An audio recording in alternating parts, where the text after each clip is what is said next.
This is the 50th New Zealand Christadelphian Bible School. Our third period speaker is Brother John Pople on growing closer to God. The subtitle for today is Give to the Poor. This is the third talk in the series, and the introductory reading for this talk is Luke chapter 3, verses 1 to 14. Brother John.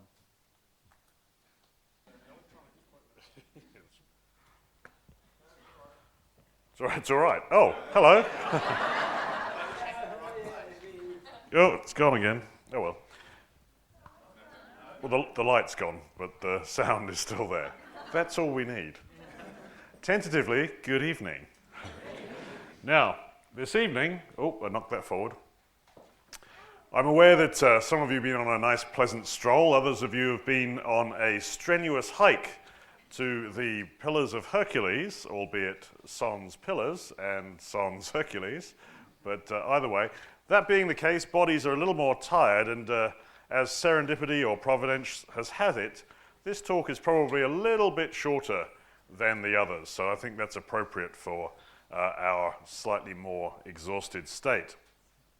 Give to the poor. The first talk we looked at Ruth. The second talk we looked at Jacob.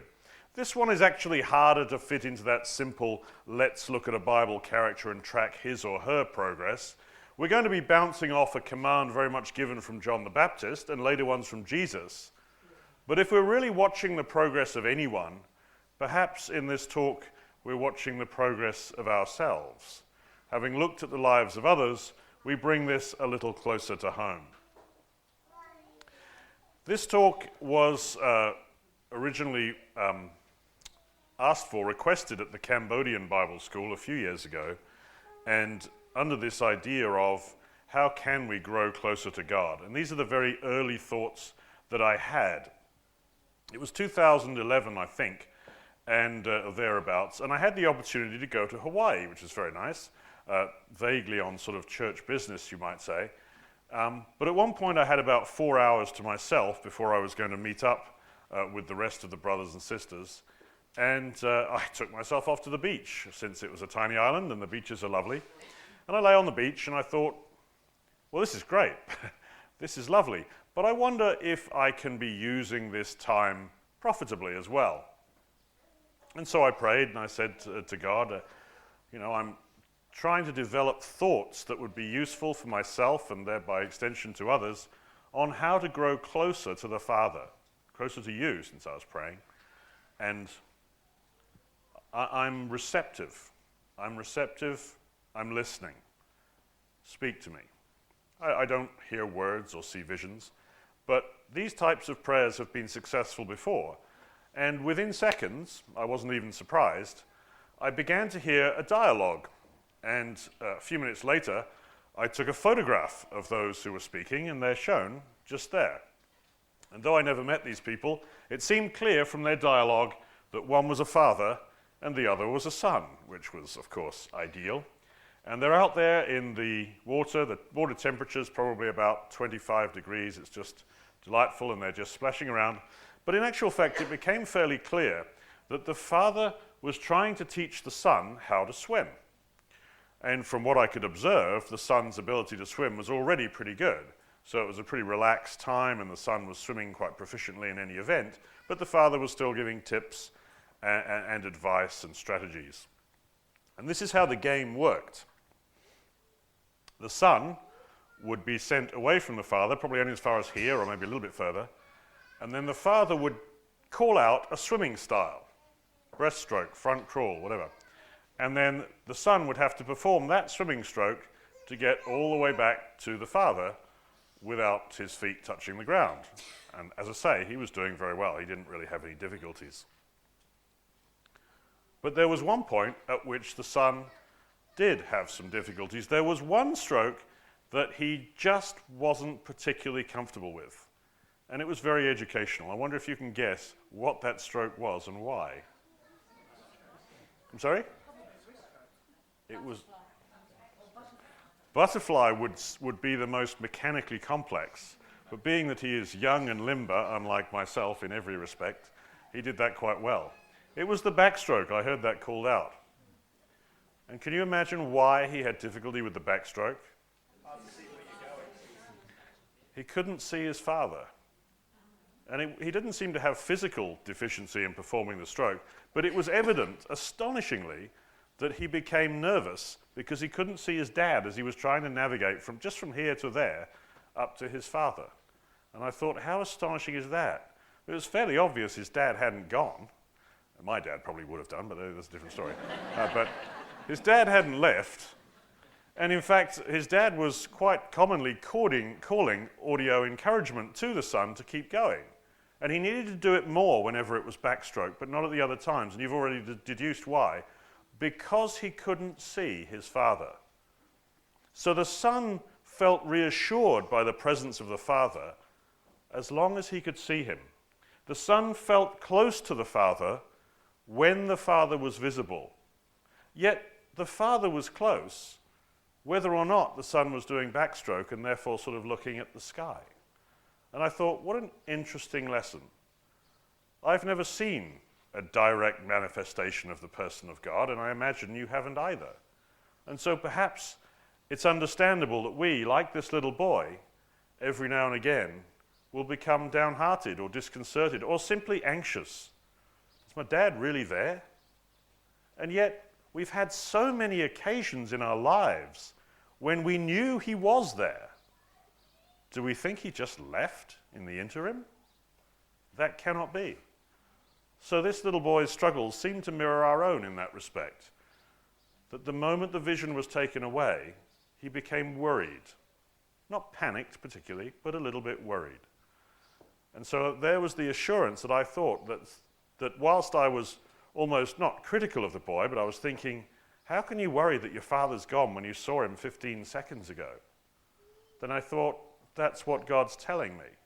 Why are you ever anxious that I've suddenly left, given that you've had so many experiences when you knew I was close by? Why would I have wandered off? That's not what I do. I'm a better father even than this father, and he didn't wander off either. And the more I watched them, the more I appreciated that, and then the more I began to think about the father's feelings too, having focused first upon the son. The father, quite frankly, was simply having a great time. He was loving it.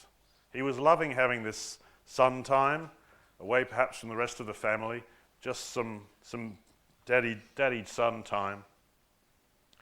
But part of the reason that he was enjoying it was clearly because the son was doing what he was told. It was the father's style of game. But imagine if the father had said, okay, son, this time swim back out to where you go and let's do some breaststroke. And the son swam out there and then just walked out of the sea and started building sandcastles and saying, Dad, this swimming game's rubbish. I want to build sandcastles. Would the father stop loving the son? No, of course not. But would the father have the same degree of enjoyment in that swimming time that he'd clearly planned if the son decided to build sandcastles instead? He would probably be a little bit wounded, a little bit hurt. No big deal, but a little less fun. The father felt close to the son because they were working together on the father's plan. So the closeness between the father and son was maintained by the son's obedience to the father's plan. I'm sure there was no great plan of wrath or retribution if the son ever decided to do something different. That's not how this father seemed to operate. How much less, then, is that how our Father plans to operate? Nevertheless, as long as they played the Father's game, the Father was as joyful as the Son was. And in the years that have elapsed since, not too many, I guess, just 4, I've seldom seen a better example than the one I prayed for and saw 18 seconds later, watching the Father and the Son, enjoying their time being close together. The lessons from this are obvious. They're spelled out on the screen as they stand. We can be closest to the Father when we're cooperating with his plan. That brings him pleasure and enjoyment. So, okay, let's get closer to God then. Well, it's not a swimming lesson. So what are we supposed to do in practical, tangible terms? Luckily, this question exists in the Bible, and we've taken, thanks Brother Ant, the very reading that gives us the answer. John the Baptist explains, "Produce fruit in keeping with repentance." That's still an abstract answer. "What do you mean?" says the crowd. "Well," John answered, "anyone who has 2 shirts should share with the one who has none, and anyone who has food should do the same. Don't collect any more than you are required to," he says to the tax collectors. And to the soldiers, he says, "Don't extort money, and don't accuse people falsely, and be content with your wages." Does that make sense? Have you got that? Got it? Good. You sure? Because now I'm going to test you. So, you said you had it? John the Baptist said 6 things. Go. Be content with your wages. It's amazing. That always comes to mind first. That's number 6. Number 6. Good. We got number 6. Keep going. No violence. I heard that. That was, I think, number 5. As what? 2 shirts. That was number 1. Excellent. 2 shirts, give away 1. Someone just shouted food. Are you hungry? Let's just go there. Share your food. Absolutely. So same thing with food. That was number 2. So we've got 1, 2, 5, and 6. What was 3 and 4? Be good to someone. Well, that's included in that. That's not specifically 3 and 4, but I'm sorry, there were voices back there I didn't pick up. Don't gather more than you should. Don't take more money than you should. That was number 3. We're just missing number 4. Perfect. It's very similar to number 3, but yes, it was different. Don't extort money. Excellent. We have all 6. John the Baptist said 6 things. Firstly, about shirts. But let me summarize that as saying, take care of the poor. That said, if you've got 2 shirts, give to the man who has none. The second one was about sharing your food. Let me summarize that as, take care of the poor. If someone doesn't have enough food and you have spare, give it away. Number 3 was, don't extort money. Excuse me, no, it wasn't. That was number 4. Number 3 was, don't, you tax collectors, take more money than you have to. Don't create more poor. Take what you're supposed to take, but if you take more as well, you're going to make more people poor than already are. Number 4 to the soldiers, do not extort money. Don't create more poverty. Number 5, don't abuse your authority with threats of violence. And number 6, don't be greedy. So John the Baptist actually said, take care of the poor. And in case you weren't listening to number 1, take care of the poor. He said, don't create more poor. And in case you weren't listening, I'll say it again, don't create more poor. Don't abuse your authority, and don't be greedy. What summary shall we find for all of these 6? I'll just say, take care of the poor. That's an interesting answer, isn't it? Produce fruit in keeping with repentance. What do you mean? Take care of the poor. How direct and explicit is that? Now, the idea that God wants us to take care of the poor is new, I believe, to none of us. We all knew that. I knew that. We're all familiar with that wonderful verse in James that says, pure religion and undefiled before the Father is this, to look after the fatherless and widows in their affliction, and to keep oneself unsullied from the world. These are well-known words. But I wonder, if you were like me of a few years ago, you won't be aware, or I wasn't aware, of how extreme and how forceful and how dramatic the commands in the Bible to give to the poor are. They're not hysterical in any means, but the actual degree of severity that command comes upon us may be more surprising than you've anticipated. And I don't mean that in a threatening sense. I mean that also in an encouraging sense as to how much it changes us. So says Jesus, and him we can trust. Let's look at some of these scriptures, and you might find this command, the simple command, take care of the poor, actually presented in a much more powerful light than you'd anticipated, even though it's right there on the page and always has been. That was my experience anyway. It may be yours. How do you get treasure in heaven? If you'd have stopped me on the streets a few years ago and just said, okay, you read the Bible, how do you get treasure in heaven? Here's what I would have said. I would have said, well, Treasure is where your heart is. If you care about the things that are in heaven, the principles of God and the plan of God, that is where your treasure is. That is your treasure in heaven. And if you care less about material things that are on earth, you've transferred your treasure from earth to heaven. That is how you get treasure in heaven, and that is how you please God. And what do you think? Well, I think that's a pretty good answer. Well done, me. But that's not what Jesus said. It's simply not what he said. Teacher, what good thing must I do to get eternal life? Why do you ask me about what is good? Jesus replied, there is only one who is good. If you want to enter life, obey the commandments. All these I have kept, the young man said. What do I still lack? Jesus answered, if you want to be perfect, go, sell your possessions and give to the poor, and you will then have treasure in heaven. Then come, follow me. You get treasure in heaven by giving to the poor. That's not an intuitive answer. It's not even particularly a logical answer, but it's what Jesus said, so we can trust that it's true. We gain treasure in heaven by giving to the poor. I didn't realize that the promise of giving to the poor had such a rich reward in quite that language. There's a wonderful comment. Occasionally we can knock this rich young ruler as if he was some sort of materialistic guy who just wasn't good enough for discipleship. He was obviously shocked by Jesus' response and not able to comply with it in the immediate moment. But there's something very beautiful in what the young man says right there. Remember the context. Jesus says, keep the commandments.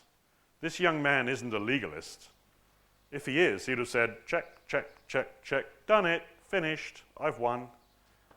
He could go, check, check, check, check, I've kept the commandments, but I'm aware something's missing. Something still isn't right. He's not claiming to be sinless, none of us are, but he said, I've kept the commandments, and yet he was spiritually perceptive enough to know I'm still not inherently godly. And so that's, I think, why, as one of the translations or one of the gospel records has it, Jesus looked upon him and loved him. A man who knew, even after he'd kept the rules he'd been told, he still hadn't grown close enough to God as he would like to have done. That's one example. Here's another interesting one. Becoming clean on the inside. How do you become clean on the inside? You asked me that a few years ago, and I will say, well, look, try and contain your thoughts on those things which are themselves clean. That wonderful verse from, where is it? Philippians. Think on these things, whatsoever be right, whatsoever be noble, whatsoever be true. That's the way we can become clean on the inside. Another great answer. I'm doing well. But it's not what Jesus said. When Jesus had finished speaking, a Pharisee invited him to eat with him, so he went in and reclined at the table. But the Pharisee, noticing that Jesus did not first wash before the meal, was surprised. Then the Lord said to him, now then, you Pharisees clean the outside of the cup and dish, but inside you are full of greed and wickedness. You foolish people, did not the one who made the outside make the inside also? Give what is inside the dish to the poor, and everything, both outside and inside, will be clean for you. We become clean on the inside by feeding the poor. It's not intuitive, it's not logical, but it's what Jesus said, and we can trust it. So there's some wonderfully powerful language, much more powerful than I had anticipated, on the rewards, and therefore the encouragement for us to give to the poor. Do not think at any time I'm preaching salvation by works. Of course I'm not. We are never worthy of the kingdom, and we can only enter it by God's grace. But nevertheless, the encouragement to be active and give to the poor comes very strongly from these words of Jesus, more strongly than I'd previously realized. That's the positive side of things. Let me turn it around and let's look at the more negative side of things. That is to say, let's look at what happens to those who didn't give to the poor. The sin of Sodom, a wonderful photograph this, a photograph of the remains now relatively confidently identified as, well actually Gomorrah, but same sort of area. And we find what then was the sin of Sodom. that precipitated the destruction. The prophet Ezekiel explains, "This was the sin of your sister Sodom. She and her daughters." Actually, there are 5 things. Do we know what they are? I think we probably do. Can we do them? Right, that was number 2. They were as the modern colloquialism, they were fat and happy, or overfed and unconcerned. That was number 2, yes. Any others? Pride, absolutely. In fact, I think that really shows up twice. I'll give you 2 for that one. I'm sorry? They were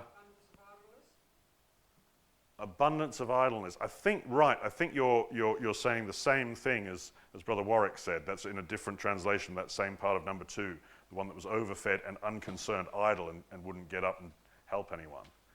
Any other ideas? We're missing 2. They were immoral. They did detestable things, it says. Yes, that was the last one. We're missing 1.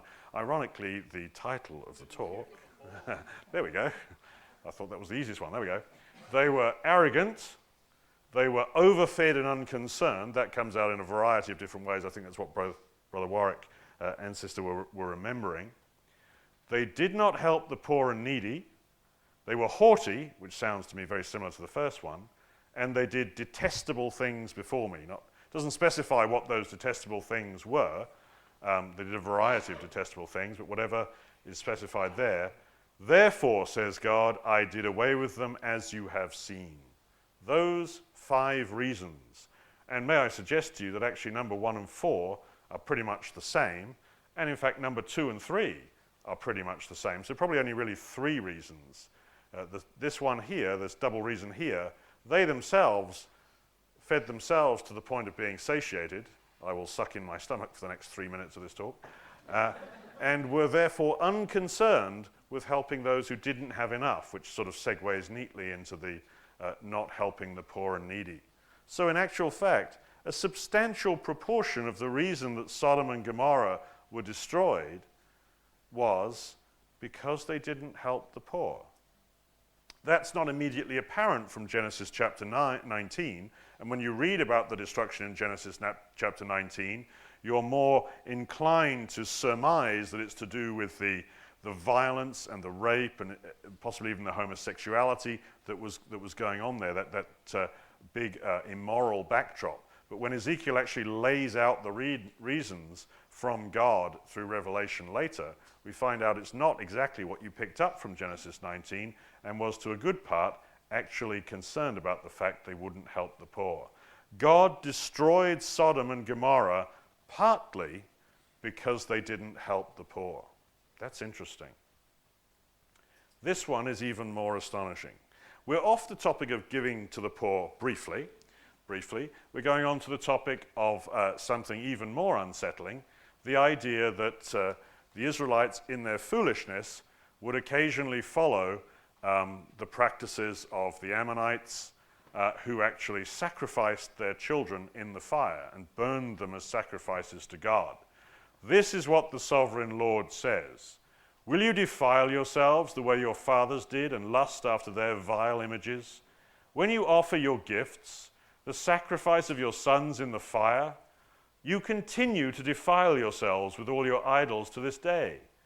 Am I to let you inquire of me, O house of Israel?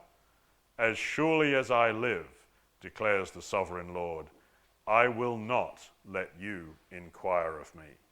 Think about what that means. I will not let you inquire of me. What does that mean? In modern terms, in my language, that means I will not hear your prayer, right? That's what it means. And fair enough for an offense so utterly detestable.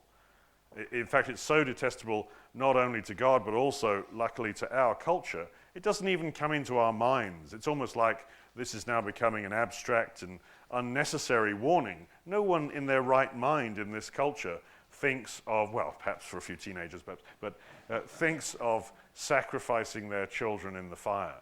And the punishment for that is that God won't hear their prayer. But guess what? The same punishment is given to the one who won't help the poor. If a man shuts his ears to the cry of the poor, he too will cry out, and I will not answer him. Now, why is that interesting? It's fairly obvious why that's interesting. If the penalty that God gives out is the same, then at some level, to God's thinking, the crimes must be comparable. If it's the same penalty, it must be the same magnitude of crime. So God's saying, well, setting fire to your sons and killing them, burning them to death as some sort of sacrifice to God, and not giving to the poor, yeah, that's about the same crime in my eyes, says God. That's pretty astonishing. God won't hear the prayers of those who sacrifice children or won't give to the poor.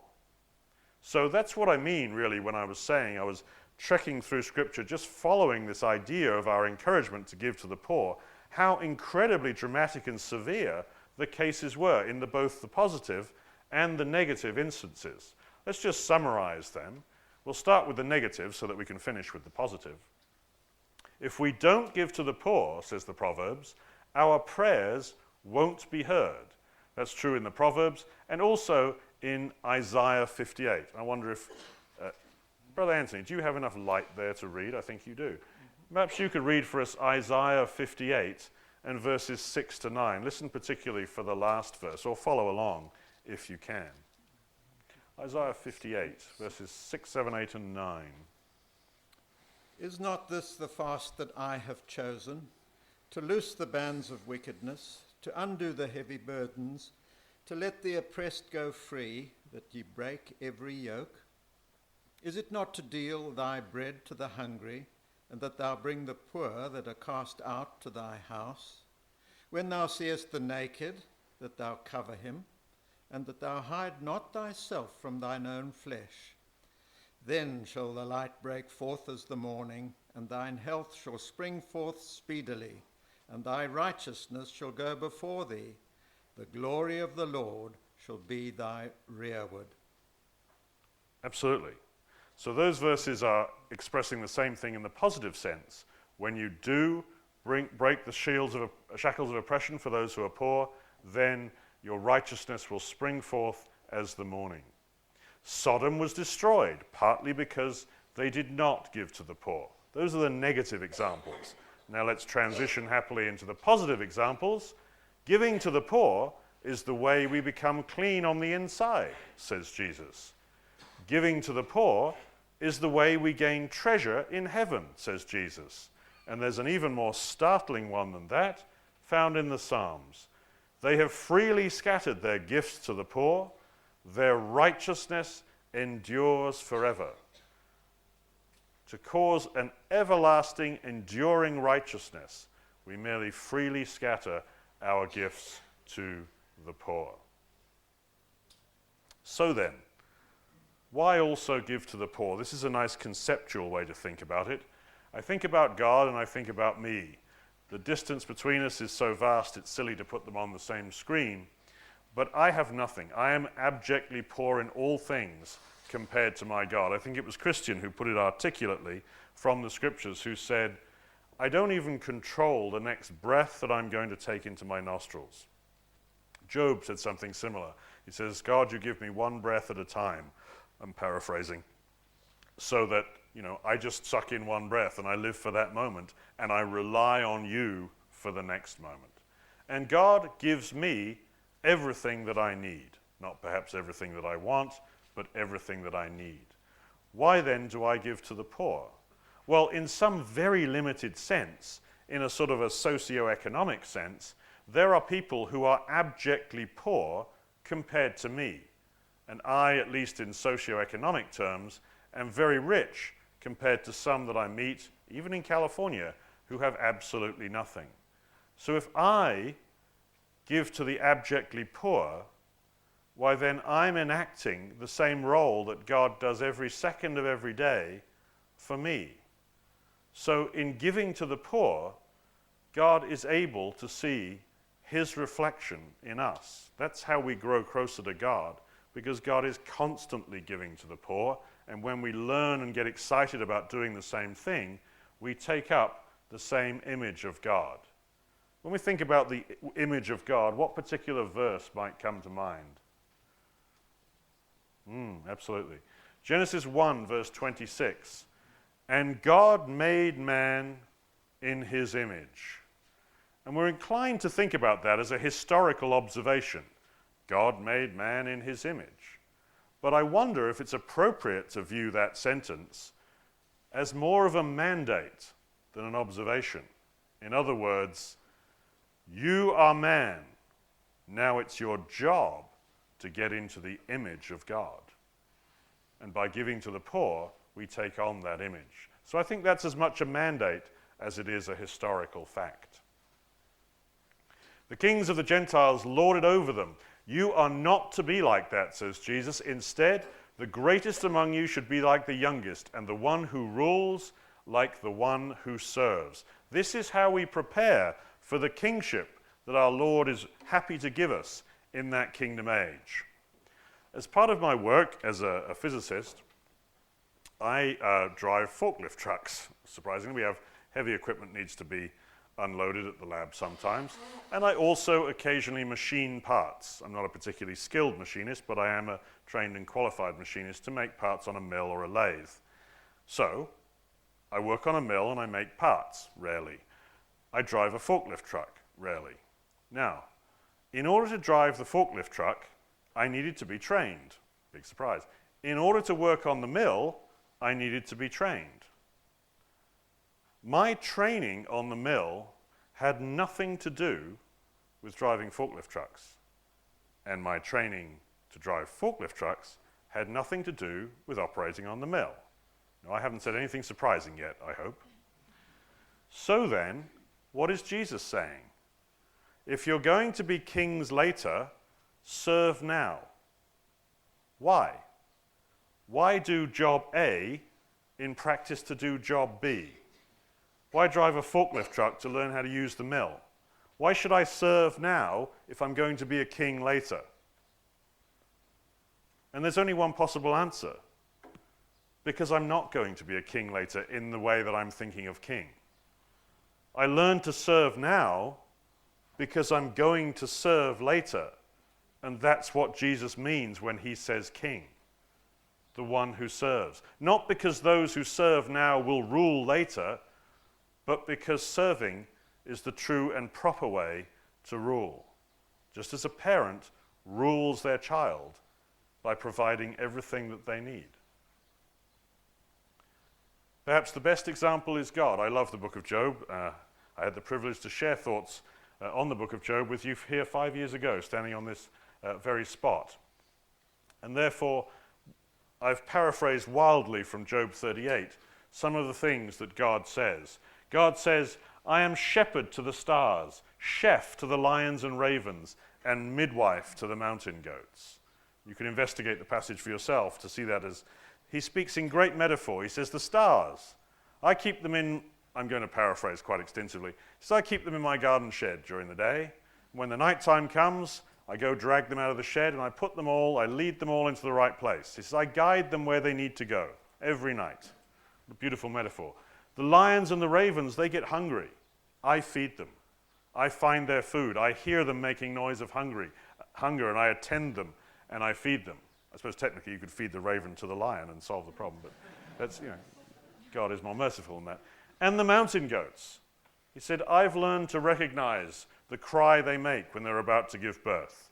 And when that mountain goat is halfway up the cliff face, who is it who hikes up there to go and deliver that baby goat? That's me, says God. I get my staff and I hike up the mountain and I deliver that baby goat. I rule this universe because I serve this universe, because it is my pleasure to give life and breath to all things as I will. So as we learn to serve, it changes us. We develop God's trait of loving service, because the proper way to rule is the way to serve. As an aside, at the same lab where I work, he retired very recently, but I had a very eccentric friend whose name was Tom, and he understood this principle very clearly. He would describe himself as a Christian Buddhist and other such insane contradictions, but anyway, he was a lovely man, still is, and he understood the idea of rulership through service. And so he'd be walking along, and we'd say, Tom, don't do this again. And he'd be walking along with a new director of the lab. And the lab is about 2,000 people, and Tom and probably myself are the lowliest of all. And he's walking alongside with the director, and he'd say, so this is your place? This is your lab? You think this is yours? And the director would say, well, yeah. And Tom would say, well, why don't you pick up the trash? We just walked past a piece. And that's what he would say. And the director didn't really know what to do and say, thank you, yes, heard about you, and sort of go on. But Tom was absolutely right, and that's what Tom would do. And Tom would always pick up the trash, even though he worked into his 70s and his back was no good. He would still stoop down and pick up every piece of trash. Why are you picking up the trash, Tom? This is my lab. I own this lab. It's all mine. I pick up the trash. And he's absolutely right. And if we want to, not out of a sense of power and control, but to please our Father and to play along with the plan our Father has for us, we're going to own this rule. We're going to own this world. Let's pick up the trash. Let's feed the poor. Let's feed the hungry and take care of every service item that's needed. Let's deliver the mountain goats, so to speak. What then can I learn from my experience? So, having concluded this study, it was a personal study at the time, although obviously I've shared it publicly now, I went back to my ecclesia and I dug out, it didn't take very long, it's going to sound like this was a gargantuan task, but it wasn't. And I dug out all the calendars and schedules that we'd had for a decade, for the years 2001 through 2010, and I looked at every single meeting that we'd had, every memorial meeting, every Bible class, every committee meeting, every special effort, every fraternal, every goodness knows what, every Sunday school outing. And I said, well, there's at least one, every time we come together, we do so to do at least one, and usually more than one, of these 6 things. We're either declaring the gospel, studying the Bible, socializing, taking bread and wine in memory of the Lord Jesus Christ, helping the poor, or praising God. And so there was more than, went into 4 figures, maybe about 2,000 data points, went into how many times we'd done each of these things, and I made a pie chart, because that's what real science is all about. So look, isn't that nice? And there it is.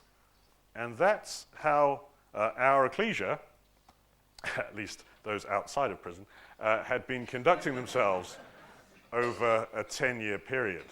So you see, big fat chunk of yellow, studying the Bible, and red and green and blue are all socializing, very important, I like that, and bread and wine, and praising. There was a fair chunk, but orange was fairly slivered. I was surprised by that myself, but that is how it came out, to declare the gospel.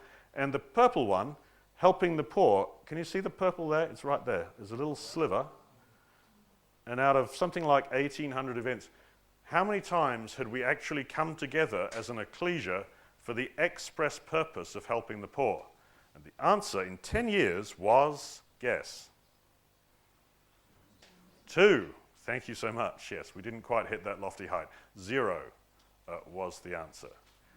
For the many of our brothers and sisters are wonderful and go off and do many charitable works. I'm talking about the times we've come together as an ecclesia deliberately designed. So for the year of 2011, in order to make a substantial difference, that was our activity.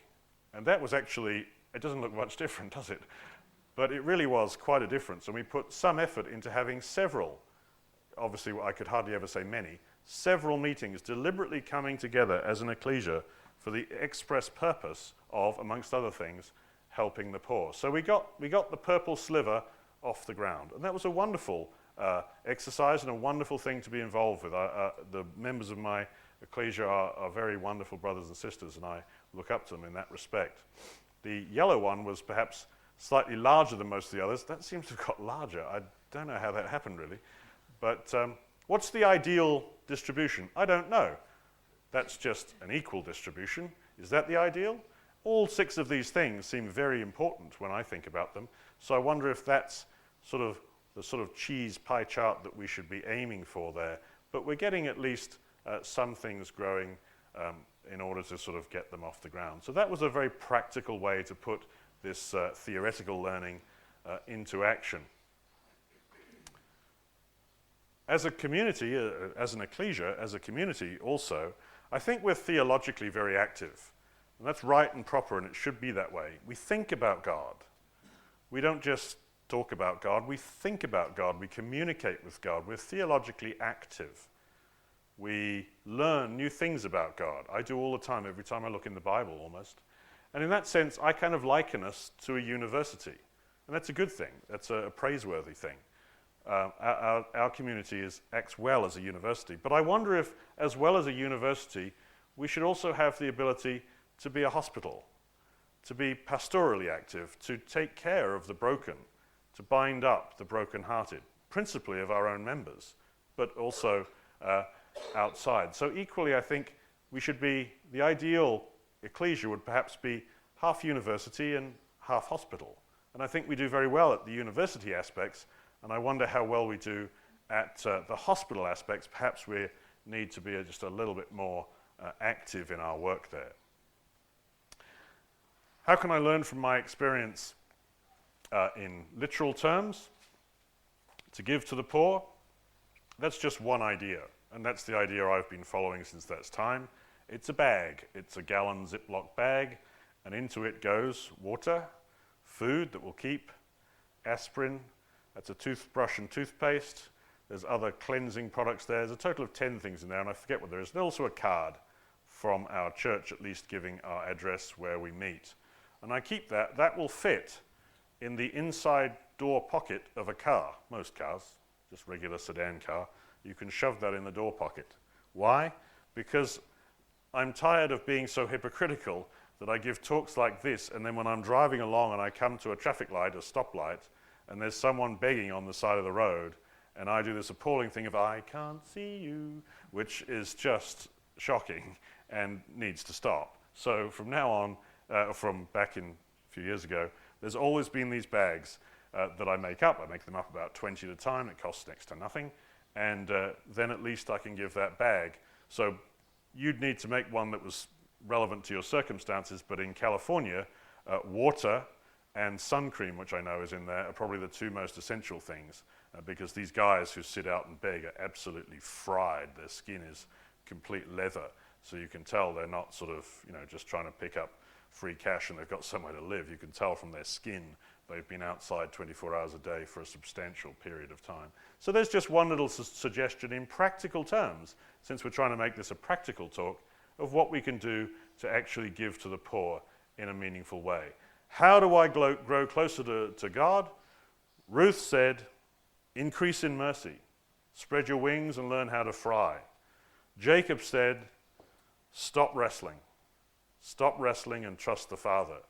And perhaps John the Baptist says, give to the poor.